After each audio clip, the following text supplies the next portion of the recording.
अस्सलाम वालेकुम viewers, welcome back to my channel. आज की वीडियो में मैं आपके साथ पुराने टॉवल्स को नए और जैसा सॉफ्ट और फ्लफ़ी बनाने के लिए कुछ ऐसी टिप्स एंड ट्रिक्स शेयर करूंगी जो कि यकीनन आपके लिए बहुत ही यूज़फुल होने वाली हैं।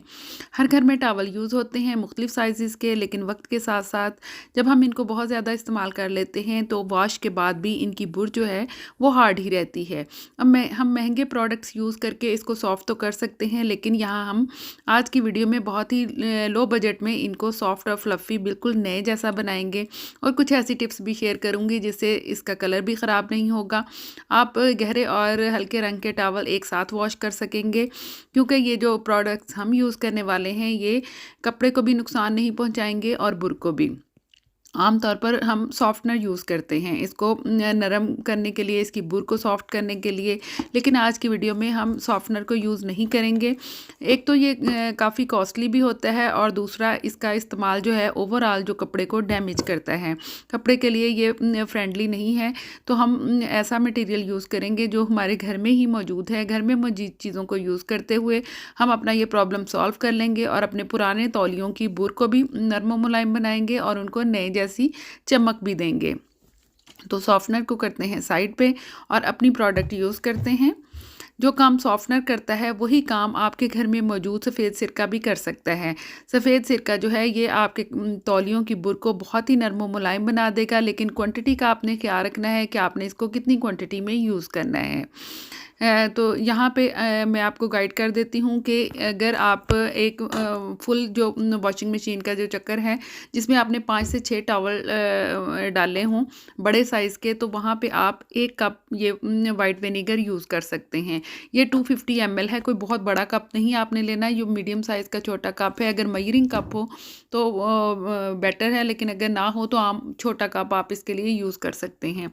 और दूसरी चीज़ जो आपने यूज़ करनी है वो आपने जब जो भी डिटर्जेंट यूज़ करना है उसके अंदर आपने 1 चम्मच बेकिंग पाउडर ऐड करना है। ये बेकिंग पाउडर जो हम केक बनाने के लिए यूज़ करते हैं। आप सोच रहे होंगे कि ये भी काफ़ी कॉस्टली आता है, लेकिन ये उतना महंगा नहीं है जितना कि सॉफ्टनर होता है। ये सोडा जो है, ये बेकिंग पाउडर हम यूज़ कर रहे हैं, ये वाला सोडा जो क्लीनिंग के लिए हम यूज़ करते हैं बेकिंग सोडा, वो आपने यूज़ नहीं करना है। कपड़े में बहुत ही ज़्यादा चमक इससे आ जाती है बेकिंग पाउडर से। तो हम यहाँ पे चमक लाने के लिए, पुराने को नए जैसा करने के लिए और सॉफ्ट करने के लिए बेकिंग पाउडर यूज़ करने वाले हैं।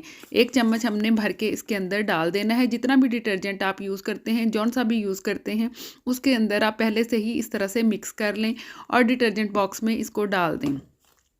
जहाँ पे आप सॉफ्टनर डालते हैं वहाँ पे आपने सिरका डालना है जिस बॉक्स में आप डालते हैं।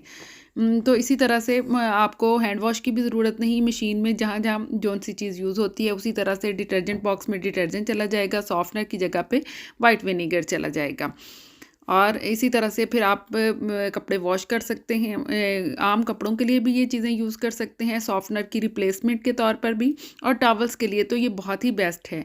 जो तौलियों पे दाग लग जाते हैं, आमतौर पर कभी हेयर डाई के बाद उस पर ब्लैक सा कलर लग जाता है, तो उसको भी उतारने के लिए मैं यही यूज़ करती हूँ। मशीन में जितना नॉर्मली आप टाइम पे वॉश करते हैं वॉश कर लें, और ड्राई करते हैं मशीन से तो मशीन से ड्राई कर लें। अदरवाइज़ आप इसको डायरेक्ट धूप में ना फैलाएं। तौलियों को डायरेक्ट धूप में फैलाने से भी इसकी बुर जो है वो खासी हार्ड हो जाती है। आप इसको साए में ही खुश्क करने की कोशिश करें, और गर्मी के मौसम में तेज़ धूप से बचाएं, और सर्दी के मौसम में इतनी तेज़ धूप नहीं होती कि इसकी बुर जो है वो बहुत हार्ड हो जाए। सर्दी के मौसम में आप इसको बाहर फैला के भी ड्राई कर सकते हैं। वीडियो पसंद आए तो लाइक करें।